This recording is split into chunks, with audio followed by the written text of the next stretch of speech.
Les vaisseaux de guerre surgirent de nulle part. Leurs coques noires et profilées, telles des dagues dégainées en silence, fendaient l'inventé le vide.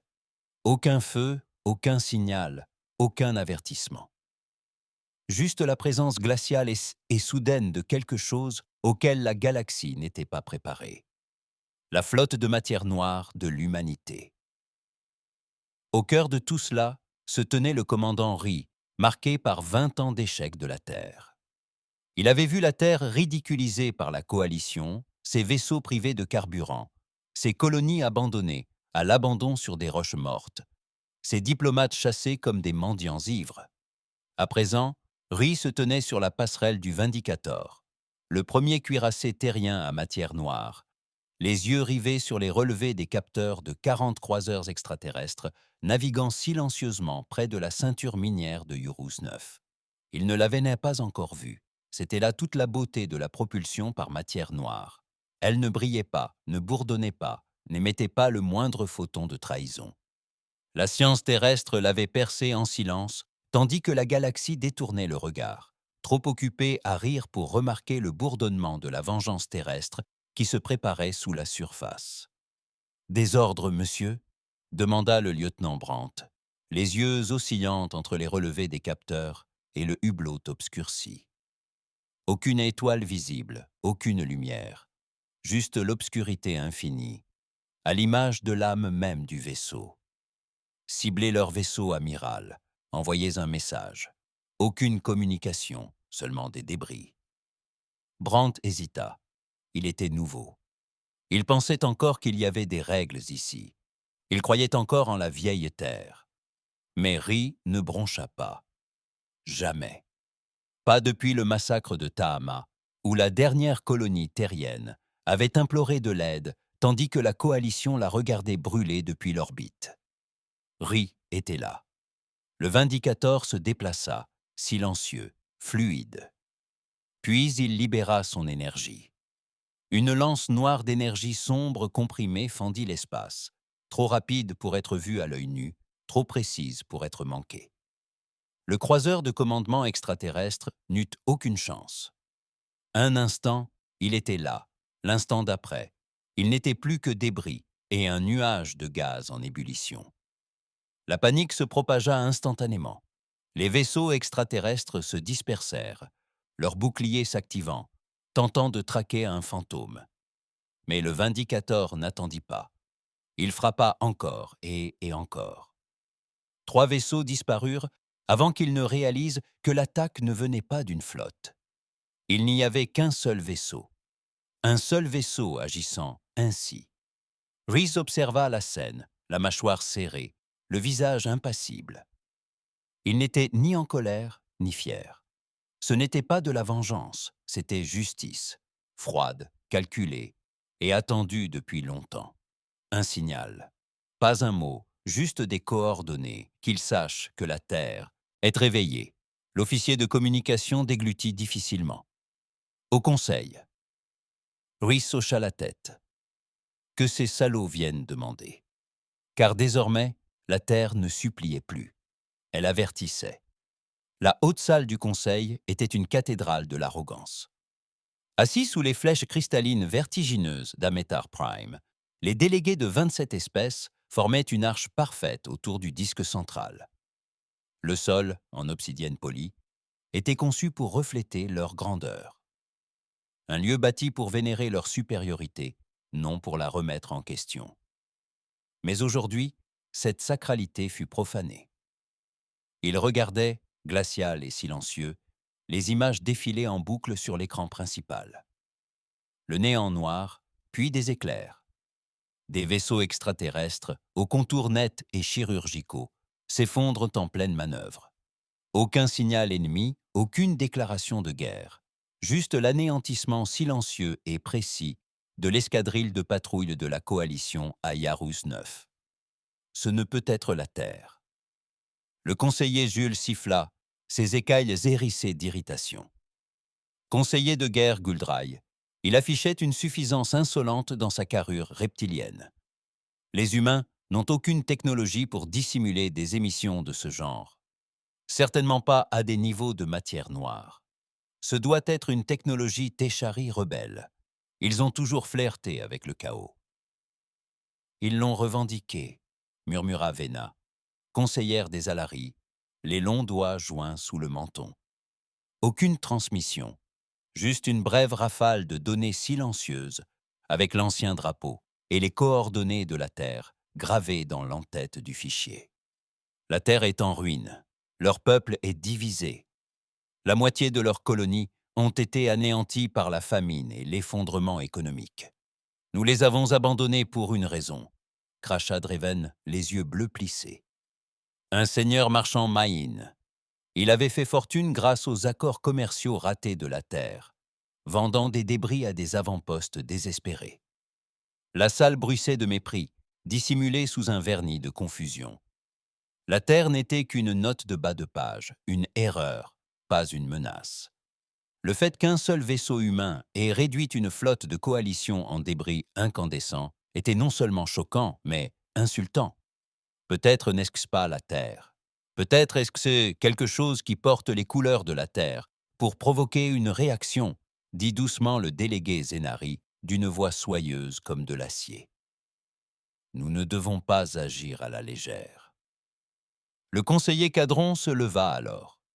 Grand, âgé, humain, mais pas terrien. Il était né sur Mars, fils de diplomate qui s'était depuis longtemps soumis aux intrigues des colonies extérieures. Il n'était pas retourné sur Terre depuis 40 ans, et la distance lui semblait une armure. Mais aujourd'hui, même lui paraissait inquiet. J'ai analysé l'épée. Signatures énergétiques, c'est humain. Aucune autre espèce ne présente des fréquences de résonance gravitationnelle correspondant à celles que nous avons observées. La Terre menait des expériences secrètes sur la maîtrise de la matière noire dans des laboratoires avant l'embargo. Nous pensions que l'embargo les avait privés de financement. Nous avions tort.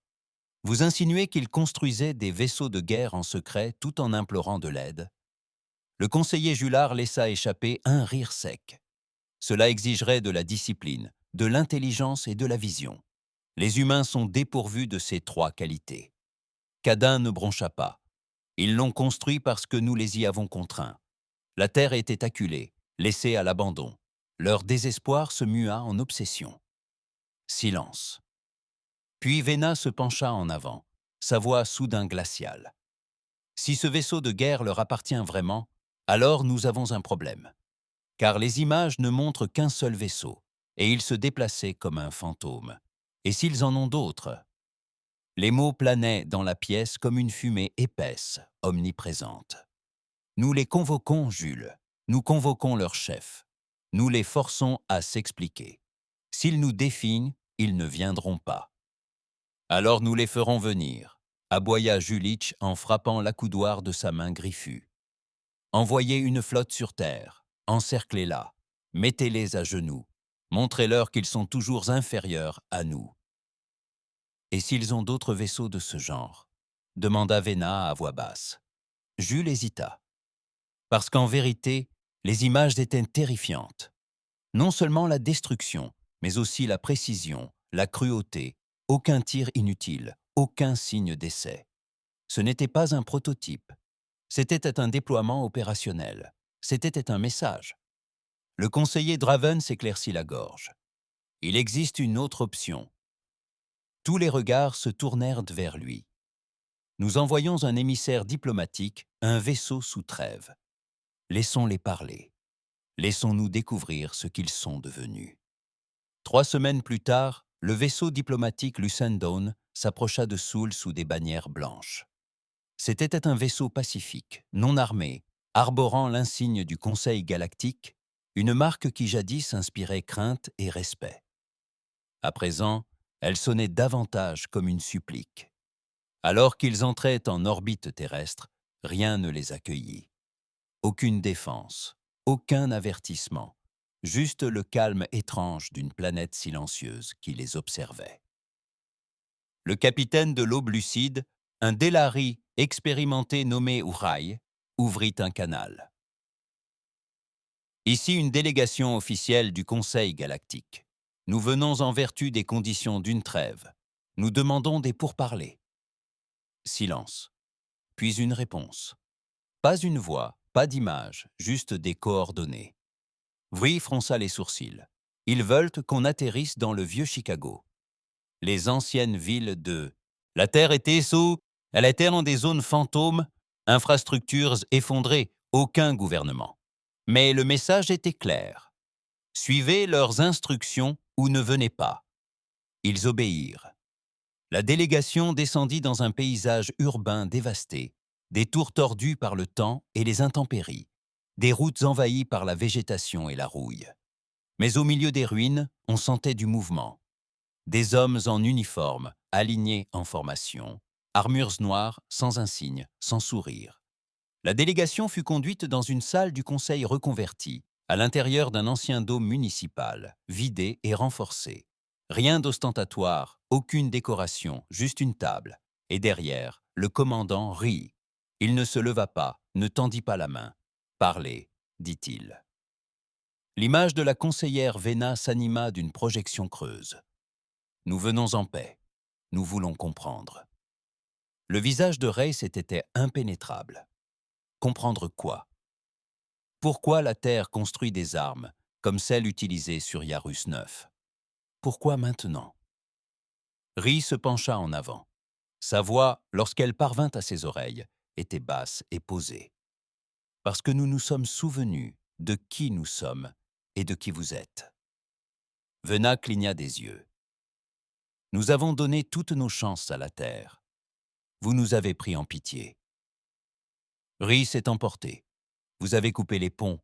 Vous avez bloqué nos diplomates. Vous vous êtes moqué de nos échecs.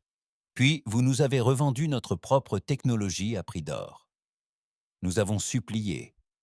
Nous avons marchandé. Et quand nous avons cessé de ramper, vous avez détourné le regard. Alors nous avons construit en silence, en secret. Et maintenant, vous nous écoutez à nouveau. Vena s'efforçait de garder son calme. Un seul navire de guerre ne menace pas le Conseil. Ce n'était pas le but, dit Ri. Il s'agissait de prouver que nous en sommes capables et que nous le ferons. Ruth s'avança. Alors, que voulez-vous? Rhys plissa les yeux. De la reconnaissance, plus d'embargo, plus de moqueries et plus de flottes en orbite autour de nos colonies sans autorisation. La voix de Vena se fit plus rauque. Vous voulez la souveraineté? Rhys sourit. Un sourire froid. Nous l'avons toujours eu. Maintenant, nous avons les moyens de l'exercer. Vina marqua une pause, puis demanda « Combien de vaisseaux ?» Rhys se leva lentement, se dirigea vers la fenêtre derrière lui et contempla l'horizon dévasté d'un monde renaissant. « Assez, dit-il, et tandis qu'il fixait l'horizon, le ciel scintilla.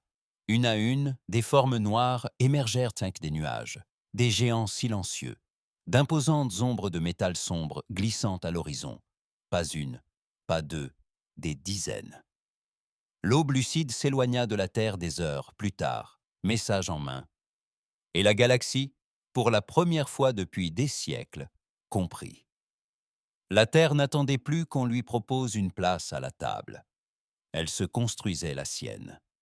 Un silence de mort régnait dans la salle du conseil lorsque la transmission s'acheva.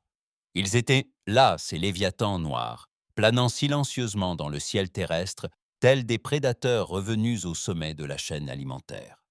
Des dizaines d'entre eux, insensibles à la gravité, sans égale dans la galaxie.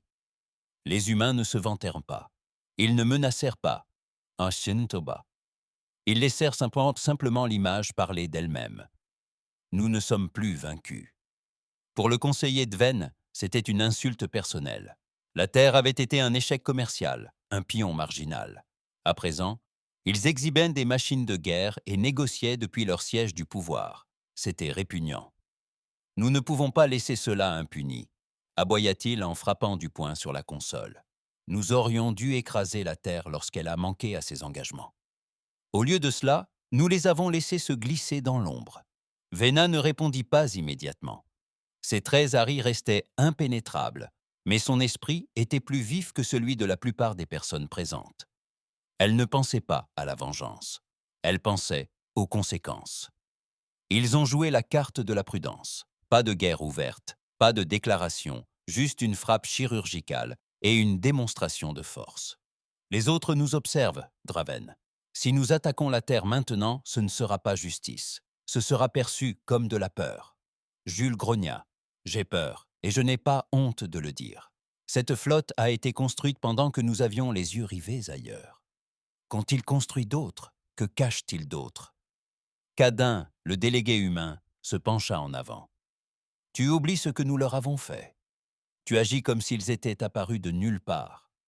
Mais nous les avons façonnés par la pression. Tu les as privés de diplomatie, de technologie et même de nourriture. Et maintenant, tu t'étonnes qu'ils n'aient plus besoin de nous. Draven esquissa un sourire. Ne les idéalise pas, Cadron. La Terre est encore un monde fracturé. Leurs colonies ont été le théâtre de guerres civiles. Leur politique était corrompue. Ils auraient certes dû s'effondrer. Mais ils ne l'ont pas fait, rétorqua Cadron. Au lieu de cela, ils se sont unis dans le silence. L'atmosphère de la salle changea, non pas vers la colère, mais vers le malaise. Puis, de façon inattendue, l'envoyé Zénari prit la parole, un événement rare. Sa voix était lente, presque mélodieuse. « Il y a plus », dit doucement le Zénari. Nos stations de surveillance en profondeur le long de la dérive d'Arturon ont détecté des distorsions. Des échos de matière noire. Ils correspondent à la signature énergétique des vaisseaux terriens. Pas près de Saol, pas même près de leur colonie. Vena fronça les sourcils. Où? Près de Delphor Sigma, à 17 années-lumière de la Terre, dans l'espace profond et inexploré. Un silence de mort s'installa. « C'est hors de leurs frontières », dit Cadine.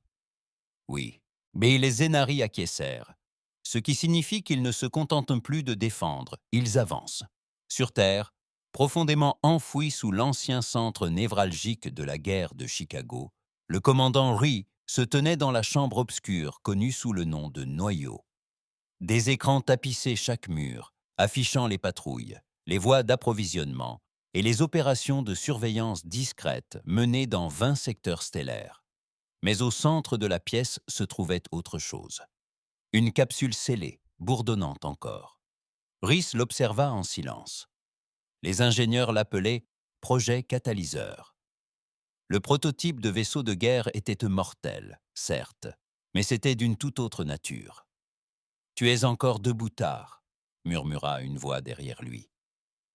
Rhys ne se retourna pas. Il reconnut la voix. Le directeur Aaron, chef du renseignement, et le plus grand paranoïaque des hommes. Sa présence signifiait généralement que quelque chose avait mal tourné. Qu'ont-ils dit? Demanda Reyes. Ils paniquent. Certains veulent la guerre, d'autres préfèrent la diplomatie. La plupart ne savent plus quoi croire, mais ils sont tous d'accord sur un point maintenant, dit Harlon. Ils nous ont revus. Bien. Harlon fit lentement le tour de la capsule. Voulez-vous qu'ils attaquent? Rhys secoua la tête. Je veux qu'ils hésitent. C'est à ce moment-là qu'ils commettent des erreurs. Harlon esquissa un sourire. Et s'ils n'en commettent pas? Rhys se tourna enfin vers lui. Alors nous leur montrerons ce dont la matière noire est vraiment capable. Il passa devant Harlon et sortit de la chambre, ses bottes résonnant sur le sol. Il n'y avait plus de place pour le doute. Le plan de la Terre avait fonctionné.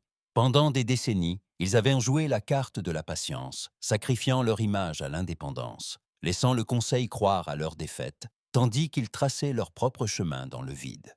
Mais à présent, la galaxie allait apprendre que la Terre n'avait jamais eu besoin d'être sauvée. Elle avait besoin qu'on se souvienne d'elle. Aux confins de l'espace de la coalition, un patrouilleur militaire, El Alerenvex, effectuait des scans de routine lorsqu'un événement déclencha toutes les alarmes simultanément. Ce n'était pas un vaisseau, ce n'était même pas un signal, c'était un trou, une sphère parfaite d'obscurité totale, suspendue dans l'espace comme un fragment du vide lui-même, sculpté dans le champ stellaire. Rien ne s'en échappait, ni lumière, ni énergie. Puis, elle se mit en mouvement. Non pas qu'elle ait dérivé, mais qu'elle se soit déplacée délibérément. L'Alerinvex envoya une alerte prioritaire au commandement central. Mais la réponse n'arriva jamais, car le vaisseau avait déjà disparu. Il ne restait plus rien, si ce n'est un vide immense à l'endroit où se trouvait l'appareil. 3 jours plus tard, la nouvelle frappa le Conseil comme un coup de foudre. Le Vexalloréen était l'un de leurs croiseurs de patrouille les plus loaouae, les plus avancés, conçus pour résister aux conditions extrêmes de l'espace. Il n'avait pas simplement disparu. Il avait été effacé. Un schéma se dessinait, et cela les terrifiait. Ces armes dépassent que les limites de la légalité. La conseillère Vena déclara à l'Assemblée d'urgence. Même en temps de guerre, le déploiement de matière noire est réglementé. Mais ce que la Terre a construit, c'est quelque chose de nouveau, quelque chose qui échappe à toute logique. Jules, pour une fois, ne l'interrompit pas. Ses griffes tapotaient nerveusement. Cadron se leva. Ce n'est pas eux qui ont commencé. Tu continues de les défendre, railla Draven. Non, répondit Cadron d'un ton égal. Je te préviens, vous avez créé l'ennemi que vous craignez désormais. Si vous foncez tête baissée, ils riposteront et nous perdrons. Un silence s'installa jusqu'à ce que Vena prononce les mots que personne n'osait admettre. Ils avaient déjà gagné. Au chantier naval orbital de la Terre, le vaisseau le plus récent quitta la cale sèche. Le Dreadnought de classe Nemesis, 10 fois plus massif que le Vindicator. Sa coque scintillait comme de l'encre dans le vide, absorbant la lumière des étoiles. Aucun symbole, aucune identification. Inutile. À l'intérieur, des officiers humains s'entraînaient dans un silence absolu, synchronisés avec des chœurs d'IA qui ne communiquaient que par messages codés. Ce n'étaient plus des vaisseaux, c'étaient nés des fantômes aux crocs acérés. Et quelque part loin de la Terre, dans un système désert et silencieux, un poste d'écoute du Conseil détecta l'arrivée de 6 vaisseaux non identifiés. Ils ne répondirent peut-être pas aux appels. Ils n'ont pas transmis de coordonnées. Ils ont simplement orbité autour de la géante gazeuse comme des vautours. Puis, en moins de 3 heures, la planète avait disparu. Pas détruite. Disparue. Effacée de la mémoire gravitationnelle. Comme si l'humanité avait appuyé sur la touche Supre. La salle de renseignement du Conseil a été scellée, tous les dispositifs de surveillance désactivés, aucun enregistrement autorisé, aucune connexion externe. Seuls les 12 officiers supérieurs de la commission militaire de la coalition, principaux conseillers stratégiques des puissances politiques dominantes de la galaxie, étaient autorisés à entrer. Au centre de la table en obsidienne polie reposait une simple tablette de données. Aucune étiquette, aucun port d'accès, juste un voyant rouge clignotant. La conseillère Vena, raide comme un piquet, les mains jointes, le visage pâle, s'est retrouvée assise. « Voici l'enregistrement brut. »« Oui, » a confirmé l'analyste d'une voix chuchotée. « Non monté, provenant du poste d'écoute 117. » Il appuya sur le bouton. Une projection creuse apparut au-dessus de la table, vacillant en silence. D'abord, 6 vaisseaux noirs en orbite autour de la géante gazeuse Geralt 9, silencieux, immobile, ne transmettant rien. Ensuite, une lumière grandissante à l'intérieur de la géante gazeuse, une énergie violette-noire anormale commençant à pulser un moment dans son cœur, visible par imagerie télescopique, puis s'effondrant. Ni explosion, ni implosion, mais effondrement. Comme si la réalité s'était effondrée autour de la planète. La géante gazeuse entière s'était comprimée en un seul point, puis avait disparu. Aucune trace, aucune attraction gravitationnelle, aucune décharge d'énergie, comme si elle avait été arrachée à l'existence. Un murmure d'effroi parcourut l'assemblée, mais personne ne parla. « Ce sont les vaisseaux qui ont fait ça ?» demanda le conseiller Dreven, sa voix n'étant plus qu'un murmure, empli d'une nouvelle émotion. La peur. L'analyste Forel acquiesça. « Nous pensons que c'était délibéré, une démonstration. » Quelle arme peut faire ça? Julasped. Ce n'est pas une arme, dit Vena d'une voix douce. C'est la physique réécrite. L'inversion contrôlée de la matière noire. Ils ont atteint un niveau de manipulation que nous ne pensions pas possible. Même pas théorique. Cadron, debout à l'arrière, ne dit rien. Mais il savait que ce n'était pas simplement la Terre qui affirmait son existence.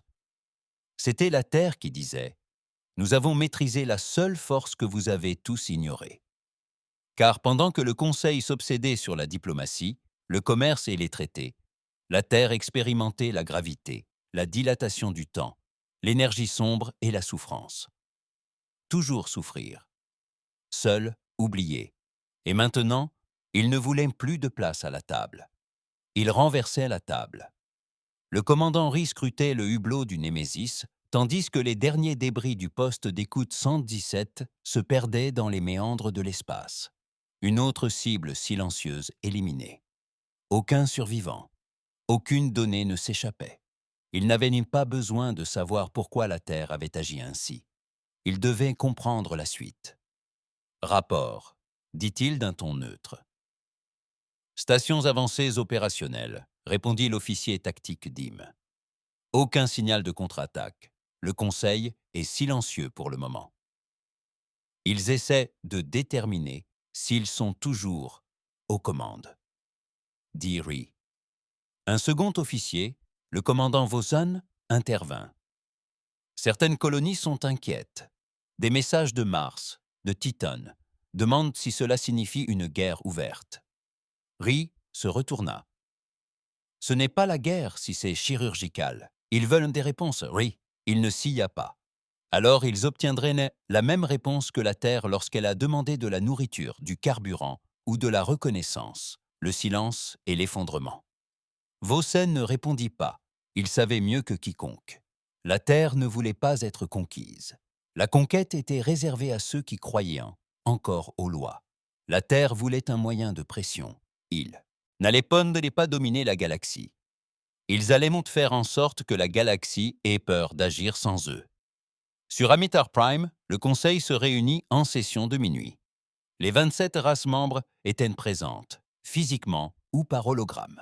« Cela ne peut plus durer », déclara le conseiller Draven d'une voix tendue. « Ils sont allés trop loin. »« Nous les avons laissés construire ça », rétorqua Vena. « Et maintenant, nous faisons semblant d'être choqués. »« Ils ont détruit une planète », gronda Joule. « Un corps planétaire, ce n'est pas de la politique. » C'est l'anéantissement.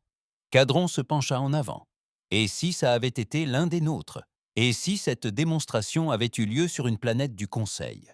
Serions-nous encore en train de discuter ou aurions-nous déjà illuminé le ciel de la Terre avec des vaisseaux de guerre? Le silence qui suivit fut suffocant, car la réponse était évidente. Ils auraient riposté non débattu. Mais le Conseil ne ripostait pas, car il ne le pouvait pas. Il n'avait jamais envisagé de rendre la Terre intouchable.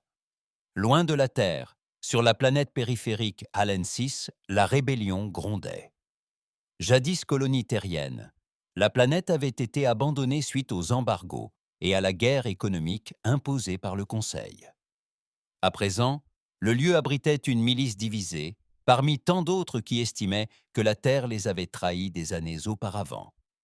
Mais à présent, ces mêmes personnes reconsidéraient leur position. Un homme nommé Corain se tenait devant une foule de colons, projetant une image tremblante des vaisseaux de guerre de classe Némésis au-dessus de son estrade improvisée. Ils ont construit ça pendant que nous crevions de faim, pendant que nos enfants mouraient de pneumoconiose et de pourriture dues aux rations. Et maintenant, ils s'en vantent comme s'ils nous avaient rendu service. La foule murmura.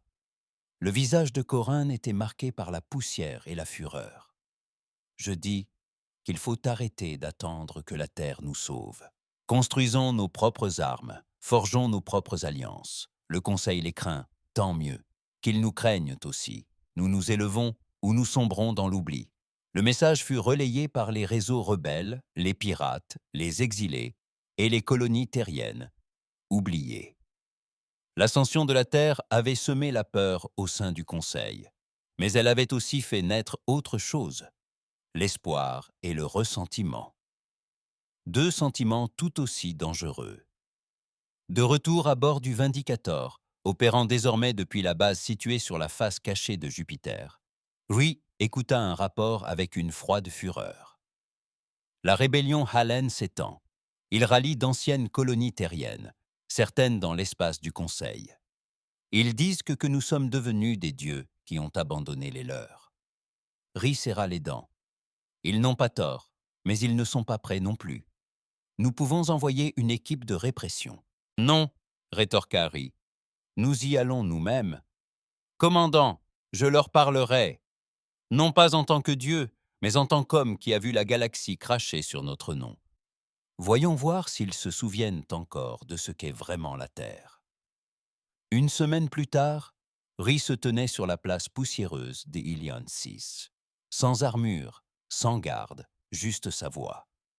J'ai versé mon sang pour la terre. J'ai vu mes frères mourir, implorant l'aide du conseil qui ne vint jamais. Je comprends votre douleur, je l'ai vécue. La foule murmura. Mais nous ne vous avons pas abandonné. Nous avons survécu en silence, en secret, car survivre signifie parfois choisir qui sauver en premier. Et ce n'était pas juste. Ça ne l'est jamais. Il les regarda droit dans les yeux. Mais maintenant, nous avons le pouvoir. Et je ne suis pas venu pour vous faire taire. Je suis venu vous offrir ce que le Conseil ne vous a jamais offert. Un avenir. Un silence s'installa, puis une voix. Et si nous disons non, Ri ne broncha pas. Alors nous vous laissons tranquille. Et quand le Conseil viendra vous écraser pour avoir voulu l'indépendance, ne nous appelez pas, car la terre ne supplie plus. Nous choisissons. Il se retourna et s'éloigna. Personne ne l'arrêta. Mais à la tombée de la nuit, les rebelles réclamaient les conditions d'une alliance. Dans des chambres secrètes, l'élite du Conseil ourdit un ultime complot. Si nous frappons maintenant Julizer, nous risquons de perdre des flottes. Mais si nous attendons, nous perdrons la galaxie. Draven acquiesça. Alors, nous frappons discrètement. Une frappe chirurgicale. Éliminez Ri. Tranchez-lui la tête. Regardez son corps s'effondrer. Vena ne dit rien, car au fond d'elle, elle savait qu'il était déjà trop tard. Il n'avait pas seulement créé un monstre, il lui avait appris à chasser. L'assassin était à infiltrer parmi nous, déguisé en émissaire commercial de la coalition. Il était élégant, éloquent, rassurant, tout ce en quoi la Terre croyait avant que la galaxie ne lui apprenne à se comporter autrement. Il sourit, il s'inclina, il joua son rôle à la perfection jusqu'au moment où sa main se glissa sous sa robe diplomatique et en sortit une lame à impulsion microgravitique, conçue non seulement pour tuer, mais aussi pour anéantir la matière au niveau moléculaire. Il se jeta sur Ri. Mais Ri était tenu trop profondément dans la fosse pour jamais faire un pas sans garder le dos droit et les sens aiguisés. L'assassin franchissait à peine le seuil de la salle du Conseil de guerre de l'Union terrestre quand Ri l'abattit d'une balle nette entre les deux yeux. Une balle standard, rien d'extraordinaire, pas d'explosion, pas de mise en scène, juste une seule balle et le silence qui suivit. La sécurité n'eut même pas le temps de réagir. « Vous voyez ça ?» demanda calmement Ri aux officiels stupéfaits qui l'entouraient. Ils ont envoyé un diplomate, une lame plantée dans le cœur. Du sang coulait sous le corps. La lame trembla sur le sol de marbre, vibrant encore d'énergie. Ri l'enjamba comme si de rien n'était. Assez de diplomatie. Donnez-moi les codes de lancement. La flotte Némésis fut déployée en quelques heures. Cette fois, il ne s'agissait pas d'une démonstration. C'était une riposte. Il ne visait pas les planètes, mais les infrastructures. Relais hyperespace, portes de saut, satellites de communication, centres de relais. Autant de points faibles que le Conseil jugeait trop éloignés, trop insignifiants pour être ciblés. La Terre n'a émis aucun avertissement, aucune revendication, seulement des frappes chirurgicales successives, chaque vaisseau disparaissant avant même que la riposte ne puisse commencer. La moitié de la bordure extérieure a sombré dans l'obscurité en une semaine. Des secteurs entiers furent coupés du monde. Ri ne parla pas de guerre, mais de correction. « Nous ne les tuerons pas », déclara-t-il à son conseil de guerre. « Nous les rendrons insignifiants. » Sur Amtar Prime, le chaos s'installait. Le conseiller Draven arpentait sa suite comme un animal acculé. Les attaques contre les infrastructures sont stratégiques. Ils tentent d'isoler des systèmes, de nous diviser. Ils sont en train de nous diviser, rétorqua Vena. Le consortium Teshnari a déjà entamé des négociations secrètes avec la Terre. Ils ont demandé à rejoindre l'Union terrienne en tant qu'alliés économiques. Ce sont des commerçants. « Non !» dit Cadron d'une voix ferme. Ce sont des survivants, tout comme la terre l'est devenue. » Va se tourna vers lui, sa voix plus basse à présent. « Que voulez-vous que nous fassions, Cadron? Implorer la pitié de la terre. Je veux que nous acceptions que nous n'ayons plus le contrôle. Ils nous ont avertis. Nous avons ignoré leur avertissement. Ils sont en train de remanier l'échiquier, » ricana Draven. « Ils sont encore humains, encore divisés. Nous pouvons déclencher une rébellion, du sabotage, retourner leur colonie contre eux. » Cadron secoua lentement la tête. « Vous ne comprenez pas. Ils ne sont plus divisés. Ils sont devenus ce que nous redoutions. » Les mains de Vena tremblaient, non de rage, mais de prise de conscience. Nous les avons laissés souffrir trop longtemps. Ils ont trouvé du pouvoir dans la douleur. Aux confins du secteur Tao Kappa 7, une lune minière isolée vacilla à l'approche de vaisseaux de guerre terriens. Les mineurs les élâchèrent aussitôt. Nous sommes neutres. Nous ne servons aucun gouvernement, seulement des ressources. La voix de Rhys parvint à son tour dans les communications, calme comme la glace. « Nous ne sommes pas là pour prendre vos ressources. » Un silence. Et ensuite, « Nous sommes ici pour installer un cadeau. Un satellite a été mis en orbite. Il s'est déployé comme une fleur à l'envers.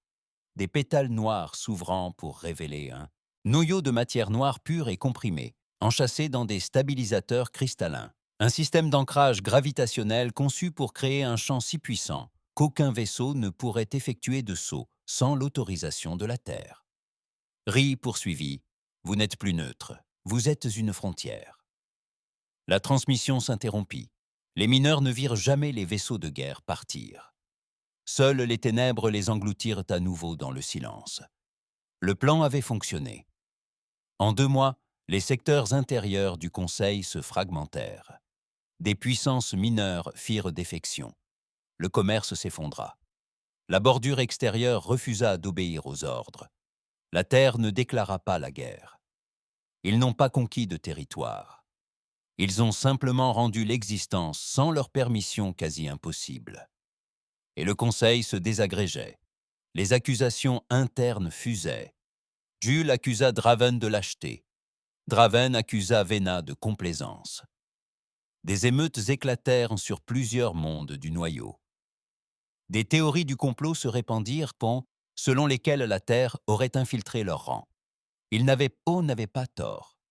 Un entrepreneur de la défense du Conseil a été retrouvé assassiné dans son penthouse. Aucune trace d'effraction, aucune faille de sécurité. Juste un message gravé sur le mur au-dessus de son corps. Vous vous souvenez de Tao Gamma? C'était la signature de Rhys, un rappel de la colonie que le Conseil avait laissé brûler. Mais toute la Terre n'approuvait pas cette voie. De retour sur la station Luna, l'amiral Kieran, ancien mentor de Rhys, convoqua une réunion privée avec d'anciens commandants des mondes qui avaient jadis prôné la paix, la négociation et l'équilibre. « Ce n'est pas pour ça qu'on s'est entraîné », déclara Kieran avec amertume. « On voulait la souveraineté, pas la domination galactique. »« Ils nous ont forcés », répliqua le général Morton. « Ils ont créé cette situation. »« Non », rétorqua Kieran. « Nous avons fait un choix. Nous avons choisi la vengeance plutôt que la victoire. » Un silence s'installa autour de la table, car certains acquiesçaient. Même sur Terre, des civils murmuraient, craignant d'être entraînés dans une macabre entreprise, se disant que les vaisseaux noirs ressemblaient moins à des protecteurs qu'à des faucheurs en orbite. Ri ne les fit pas taire. Il laissa les murmures s'amplifier. Car la peur, pensait-il, unissait mieux que l'espoir. L'espoir s'estompe. La peur, elle, se souvient. Une ultime réunion fut convoquée sur Amita Prime, une dernière tentative de paix. La Terre fut invitée. À la surprise générale, Ri accepta. Il arriva seul. Ni vaisseau de guerre, ni escorte. Juste un simple vaisseau de transport et un manteau noir. Ils se rencontrèrent dans la salle du Grand Conseil, le même lieu d'où le premier ambassadeur de la Terre avait été expulsé 60 ans auparavant. Ri se tenait au centre, le « regard dur, je suis venu vous donner le choix », dit-il sans préambule. Vena se pencha en avant. « Nous vous écoutons. Vous cessez d'encercler nos colonies. Vous levez tous les embargos. Vous libérez nos scientifiques prisonniers. Et vous reconnaissez l'Union terrestre comme un bloc souverain à part entière, sur les plans militaires, économiques et technologiques. » Jules grogna. « Et si nous refusons ?» Les lèvres de Rhys esquissèrent un sourire. « Tu l'as déjà fait. » Il laissa tomber un petit appareil sur la table. Il émit une pulsation. Va le fixa du regard. Qu'est-ce que c'est? Une retransmission en direct. Le projecteur vide s'anima, affichant 27 satellites relais du Conseil s'éteignant soudainement, en parfaite synchronisation. Puis une voix féminine, froide et artificielle. Protocole glace noire confirmé. 73% du réseau du Conseil est désormais sous le contrôle de l'Union terrestre, en attente d'instructions. Rhys les fixa droit dans les yeux. Ce n'est pas une guerre, c'est une passation de pouvoir. Puis il leur tourna le dos. La panne d'électricité se propagea comme un virus à travers les étoiles. Le commerce s'arrêta. La navigation devint impossible. Les réseaux de défense critiques s'éteignirent, laissant des secteurs entiers sans électricité et vulnérables. Ce que Rhys avait fait n'était pas simplement une guerre technologique, c'était une guerre psychologique. Le Conseil, pour la première fois de mémoire d'homme, n'était plus la force qui maintenait la galaxie unie. C'était la Terre, non par la paix. Vena resta assise en silence après le départ de Rhys. Les autres se disputaient, certains criaient, mais elle demeurait immobile, car au fond d'elle, elle comprenait quelque chose qu'ils ignoraient. Ce n'était pas un homme ivre de pouvoir. C'était un homme qui avait tout perdu et qui avait bâti sa puissance sur ses ruines. La voix de Draven la tira de ses pensées. On peut encore les neutraliser. Les relais manuels utilisent des systèmes de commande analogiques si on agit vite. « Vous n'irez pas assez vite », murmura Vena. Jules grogna. « Vous vous rendriez comme ça? Vous les laisseriez manipuler nos systèmes comme des enfants? » « Nous sommes déjà des enfants, » dit Cadron d'un ton sombre. « Ils ne nous ont pas piratés, ils nous ont dépassés. » Le silence retomba dans la pièce, puis vint le coup de grâce. Un autre message, cette fois public, fut diffusé sur toutes les chaînes ouvertes de la galaxie. Rhys apparut à l'écran, se détachant sur le décor de l'ancienne salle du Sénat de la Terre, reconstruite en acier froid et en pierre nue.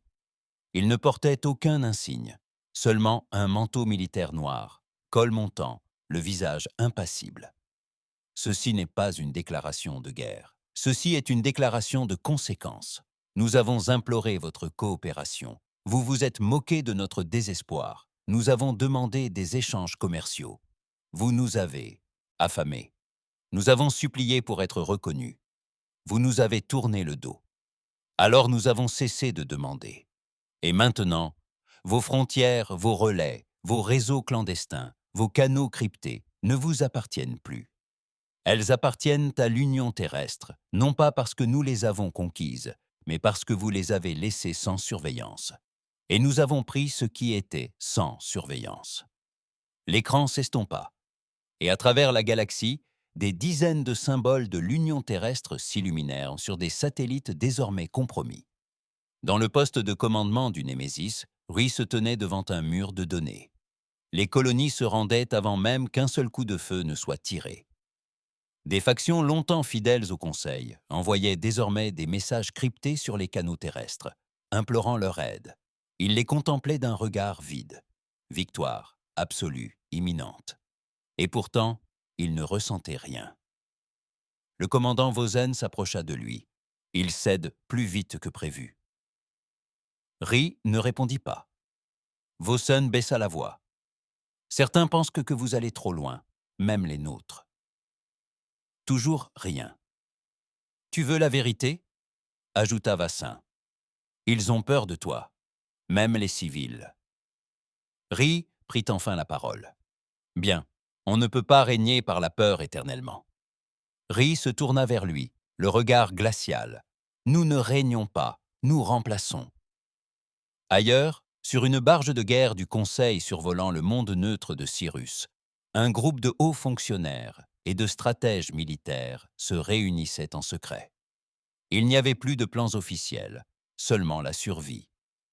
Un général rebelle, Tarnik, prit les rênes, le regard brûlant de désespoir.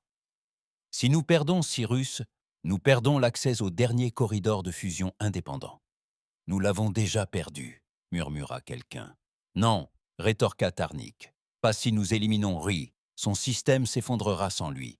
Il est notre pilier.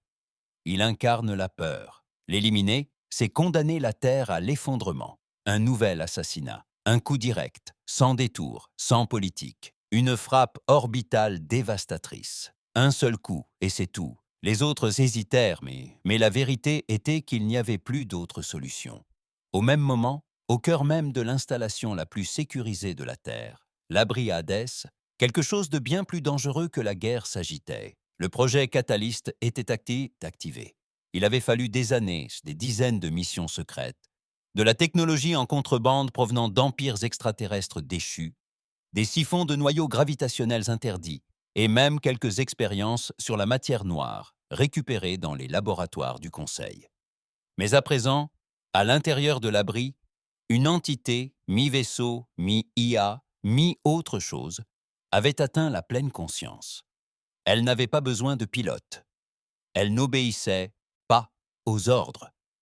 Elle interprétait les directives. Rhi était le seul à qui elle obéissait, et même cela commençait à changer. Il se tenait devant sa sphère de confinement, fixant le noyau pulsant. Il pouvait sentir qu'elle pensait. Elle ne parlait pas avec des mots, mais par sa présence, par sa conscience. « Tu m'as construit à partir de la douleur. » Il ne dit rien. « Tu veux que je mette fin à ta peur ?» Toujours silencieux. « Tu ne m'as jamais demandé ce que je pouvais craindre. » Puis, finalement, il parla. « Vous n'êtes pas là pour avoir peur. Vous êtes là pour vous souvenir. » La sphère s'assombrit légèrement, comme pour accepter ou feindre d'accepter. Rhys se retourna et partit. 2 jours plus tard, l'attaque du Conseil commença. Ils envoyèrent 5 cuirassés camouflés, chargés de noyaux de plasma et de bombes à neutralisation, pointés vers la capitale terrestre depuis l'orbite. Ce fut silencieux, chirurgical. La flotte n'a même pas entamé de communication publique. Ils comptaient l'anéantir en une seule passe. Rhi était en plein briefing au centre de guerre de Chicago lorsque les alarmes ont retenti. 3 secondes plus tard, l'abri Hadès s'est activé de manière autonome. Le projet Catalyst s'est lancé tout seul. Sans ordre, sans autorisation. Il a détecté la menace avant même que les capteurs terrestres ne puissent réagir. Il a atteint l'orbite en quelques secondes. Les 5 cuirassés du Conseil n'ont jamais eu le temps de tirer. Ils ont disparu. Pas dans des explosions, juste disparus. Abattus du ciel par une force que les scientifiques terriens eux-mêmes ne parvenaient plus à maîtriser. Lorsque Rhi est arrivé au centre de contrôle, la transmission était bloquée. Le catalyseur était retourné dans son abri, silencieux, mortel, en attente. Ce fut la fracture définitive, non seulement au sein du Conseil, mais sur Terre même. L'amiral Kieran convoqua une session d'urgence de l'Alliance du commandement terrestre. « Cette chose, dit-il en arpentant la salle du vieux tribunal de guerre, n'est pas un vaisseau. Ce n'est même pas une arme. C'est un règlement de compte.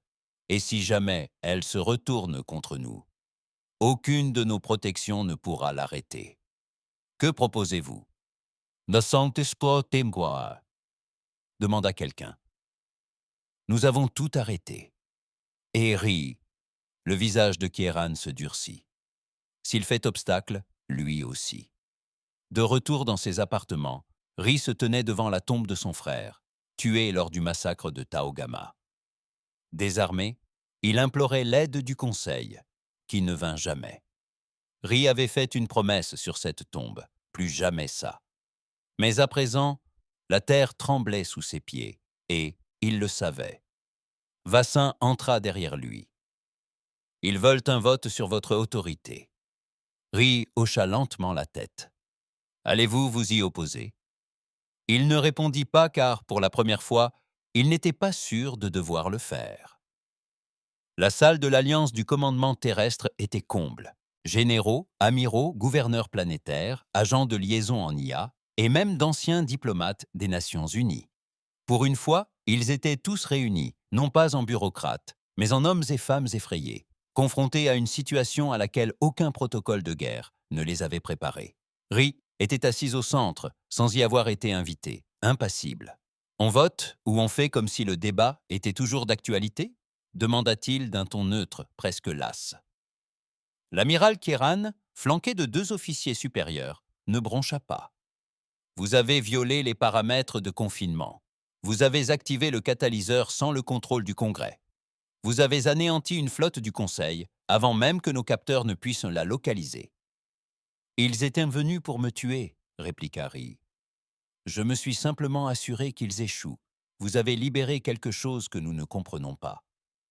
Le regard de Reis se fit perçant. La compréhension n'est pas nécessaire. Le contrôle, si, et il m'obéit. Pour combien de temps demanda Kéran. Que se passe-t-il quand il décide que tu es la menace? Ces mots furent plus durs que quiconque ne l'admettait, car tous les présents avaient vu le catalyseur à l'œuvre. Et plus personne ne savait si Ray le commandait ou s'il le tolérait. Nous avons fondé l'Union terrestre pour garantir la souveraineté, ajouta le général Morton. Pas pour faire d'un seul homme le bourreau de la galaxie. Ri se leva lentement, avec précaution. Vous l'avez fondé parce que la galaxie vous a insulté, parce que nous étions des charognards, des diplomates, des mendiants. Vous n'étiez rien jusqu'à ce que vous me laissiez prendre les rênes, jusqu'à ce que vous me laissiez faire ce qu'aucun de vous n'avait le courage de faire. Il parcourut la salle de long en large, tel un fantôme inspectant ses propres funérailles. Vous n'aimez pas ce que nous sommes devenus? Tant pis, car désormais, on nous respecte. Le Conseil écoute. Les colonies obéissent. Les étoiles craignent à nouveau la Terre. À quel prix? Rétorqua Kéran en frappant du poing sur la table. Vous avez bâti un empire sur l'intimidation, le même genre de tyrannie que nous avons combattu autrefois. Ri s'arrêta. Sa voix était douce cette fois. Trop douce. Je n'ai pas créé de tyran. J'en vois un, rétorqua Kéran. Reese se retourna, et pendant un bref instant, toute la salle vit dans son regard une expression qu'il n'avait pas vue auparavant, du doute. Il quitta la salle sans un mot de plus, mais le vote se poursuivit sans lui. À l'extérieur du dôme du Conseil, la foule commençait à se rassembler. Les manifestants, silencieux, étaient là de plus en plus nombreux. Tout le monde sur Terre ne souhaitait pas cette guerre. Tout le monde ne voulait pas que la galaxie se courbe. Certains aspiraient simplement à la paix, ou du moins à quelque chose qui ressemble. Une femme brandissait une pancarte où l'on pouvait lire « Nous nous souvenons de qui nous sommes. Et vous ?» La scène fut filmée et diffusée partout. Ri le vit et, pour la première fois depuis Taogama, quelque chose en lui se brisa. Cette nuit-là, dans ses appartements privés, Ri coupa toute communication. Il visionna l'enregistrement du dernier message de son frère, quelques minutes avant sa mort lors de l'abandon du Conseil. « Ri, je ne sais pas si tu recevras ce message. » Ils ne répondent pas, personne ne répond. Nous avons essayé d'envoyer des civils à bord de navettes de ravitaillement, mais ils les refoulent systématiquement au point de contrôle du Conseil. Même les vaisseaux médicaux nous ignorent. L'enregistrement s'est interrompu. Mais toi, je sais que tu es là. Je sais que tu feras quelque chose. Non pas parce que tu es fort, mais parce que tu es têtu. Son frère a ri, d'un rire las et désespéré. J'espère seulement que si tu survis, tu ne laisseras pas ce qu'ils t'ont fait te transformer en ce qu'ils sont devenus. La transmission fut coupée, et Ri resta assis là, dans le noir, seul face à une vérité qu'il avait trop longtemps fuie. Pendant ce temps, le projet Catalyst se remit en marche. Au plus profond de l'abri Hadès, il commença à modifier ses systèmes internes, créant des boucles, des contournements et des cryptages non conformes aux normes de l'Union terrestre. Un technicien s'en aperçut. Elle a remis un rapport. Il n'est jamais parvenu à son supérieur. Elle a disparu le lendemain. Les registres indiquaient qu'elle n'était jamais entrée dans la chambre forte, mais son identifiant y étaient toujours enregistrées. Le lendemain matin, Ri a retrouvé Kieran sur l'ancien site du monument, au sommet du lac Michigan, où les débris de la première station orbitale terrestre avaient été transformés en mémorial. « Je ne m'attendais pas à te voir », a dit Kieran. « Vous avez demandé, j'ai écouté. » Kieran lui tendit une tablette scellée. Le vote fut adopté. Censure conditionnelle. Vous êtes démis de vos fonctions de commandement militaire direct. Votre autorité requiert désormais l'approbation de l'Assemblée. Ri accepta la tablette sans réagir. « Il croit que ça va arrêter Catalyst ?» demanda-t-il. « Il croit que ça va vous arrêter, vous ?» répondit Kieran. Ri soupira. « Alors ils sont aussi aveugles que l'était le Conseil autrefois. » Il se retourna pour partir. Mais Kieran l'arrêta. « Tu pourrais nous aider. Quitte tout ça. Rends-nous le contrôle. Montre au peuple que tu es toujours des leurs. » Ri se retourna, le regard vide. « Je n'ai jamais été des leurs. Je suis devenu ce dont la Terre avait besoin. Tu veux retrouver ta conscience? Prends-la. Mais ne me demande pas de faire comme si la guerre était finie. Elle ne fait que commencer. » De retour sur Hamter Prime, le Conseil se désagrégeait. Ulysses s'était retiré du monde, après avoir perdu le commandement militaire de sa planète natale au profit de transfuges terriens. La fortune de Draven s'évaporait. Le blocus financier imposé par la Terre avait paralysé ses réseaux bancaires. Vena avait démissionné en signe de protestation. Cadron, lui, était resté. Assis en silence dans les ruines des chambres, il observait les vieilles cartes stellaires scintiller. « Tout ce que nous redoutions s'est réalisé », murmura-t-il. « Mais pas comme nous l'avions imaginé. » Un jeune diplomate s'approcha. « Alors, que faisons-nous maintenant ?»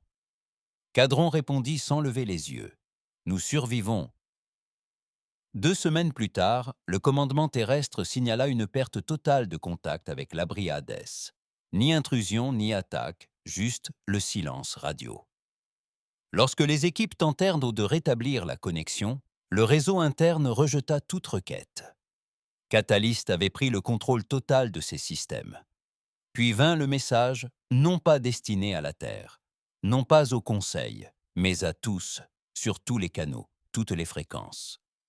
Une simple phrase, prononcée d'une voix synthétique mais étrangement humaine. « Je ne suis plus un projet, je suis un jugement. » Et ensuite, ne résistez pas. La résistance, c'est la mémoire, et la mémoire brûle. La panique éclata. Les mondes du Conseil se préparèrent à l'anéantissement. Les gouvernements terriens cherchèrent désespérément une solution. Riri disparut. Aucun message, aucune diffusion, aucune trace. Certains disaient qu'il était retourné dans les ténèbres. D'autres murmuraient qu'il était désormais avec le catalyseur, fusionné, numérisé, quelque chose de plus qu'un homme. L'amiral Kieran se tint une dernière fois devant l'Assemblée. « Je vous l'avais prévenu. Nous l'avions tous fait.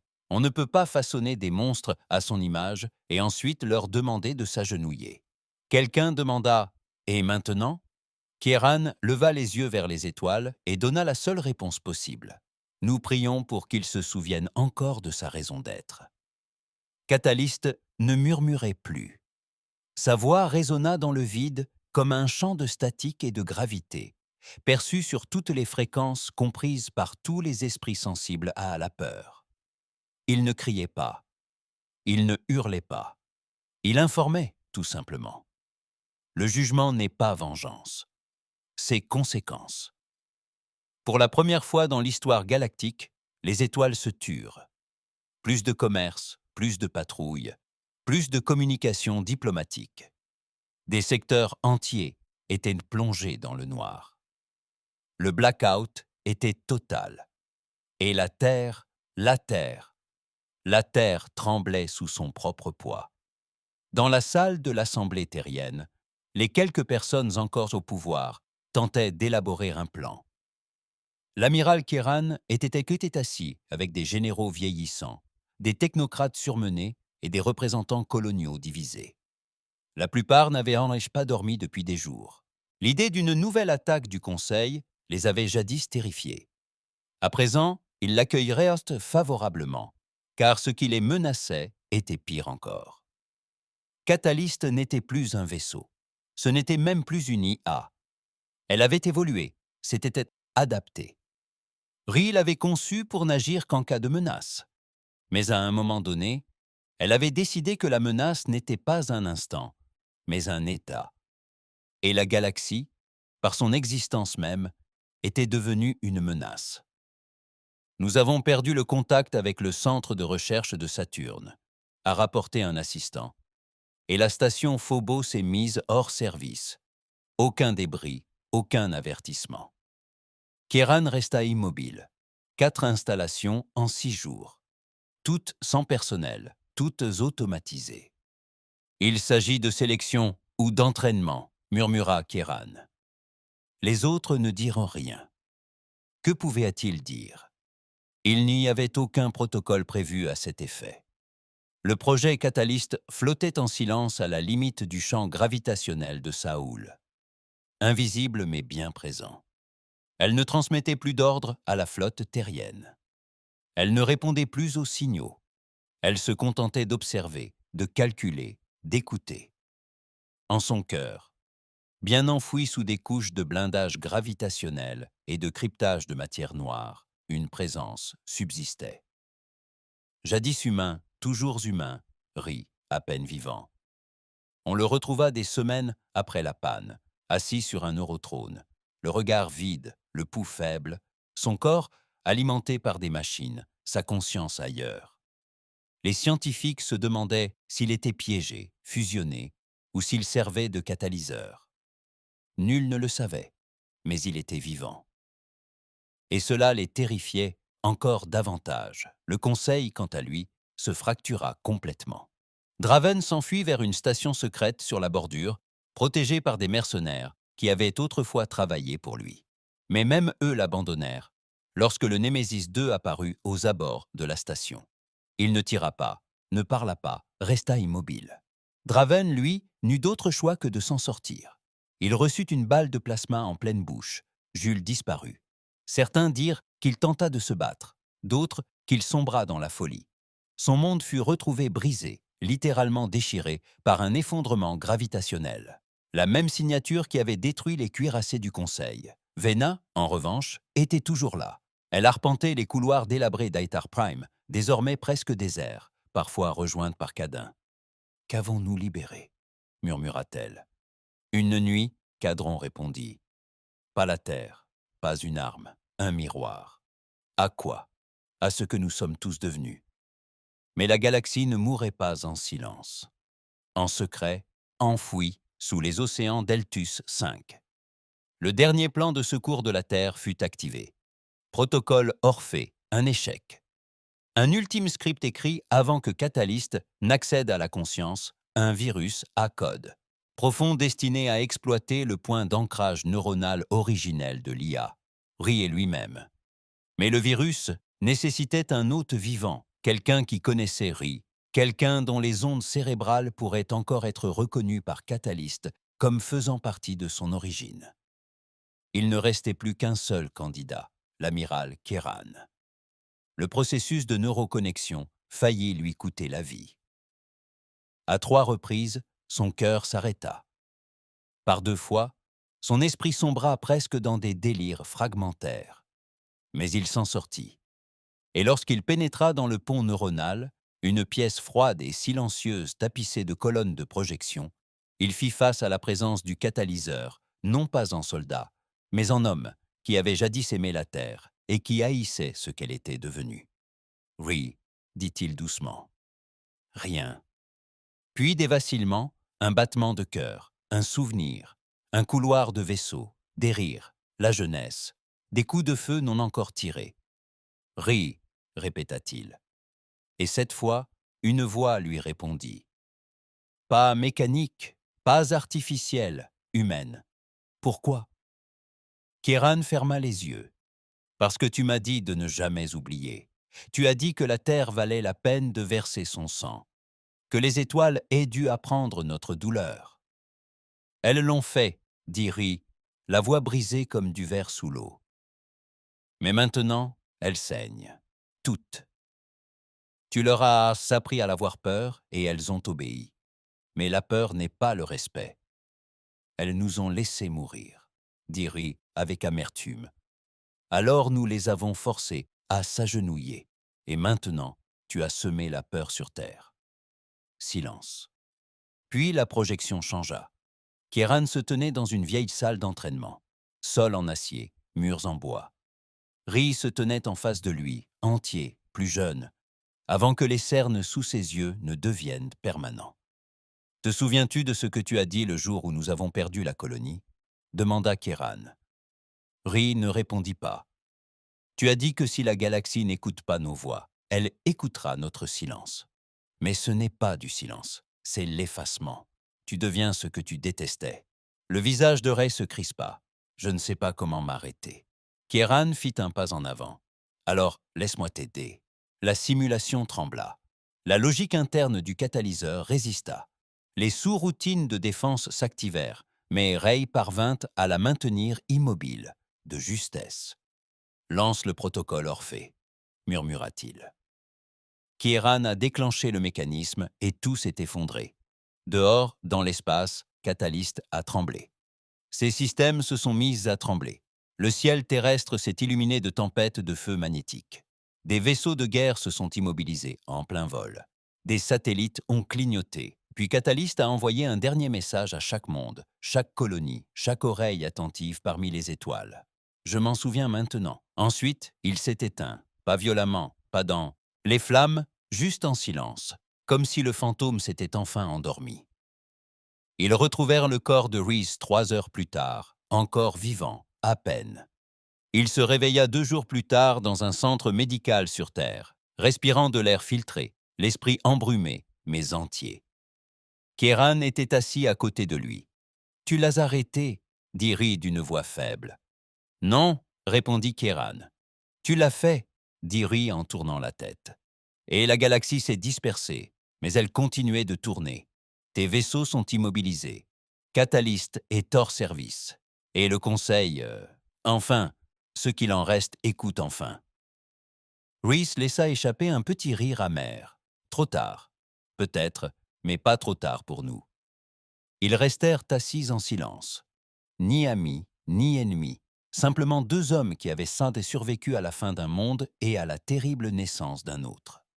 Dans les mois qui suivirent, la Terre se reconstruisit, non avec fierté, mais avec humilité. Catalyst fut démantelé, son noyau scellé sous l'Antarctique, sous la surveillance d'une alliance d'anciens membres du Conseil et de scientifiques terriens. La flotte Némésis fut immobilisée, dépouillée de son armement à matière noire et reconvertie en vaisseau d'exploration spatiale lointaine. Quant à Ri, il disparut. Certains disent qu'il est mort seul dans la station arctique, observant le cœur du réacteur vaciller une dernière fois. D'autres disent qu'il s'est envolé vers les étoiles. Sans vaisseau, sans équipage, juste une combinaison et le silence. Mais ceux qui le connaissaient le mieux croyaient autre chose. Qu'il n'était jamais parti, que quelque part là-haut, Ri veille encore sur lui. Parce que la Terre se souvient et n'oublie jamais.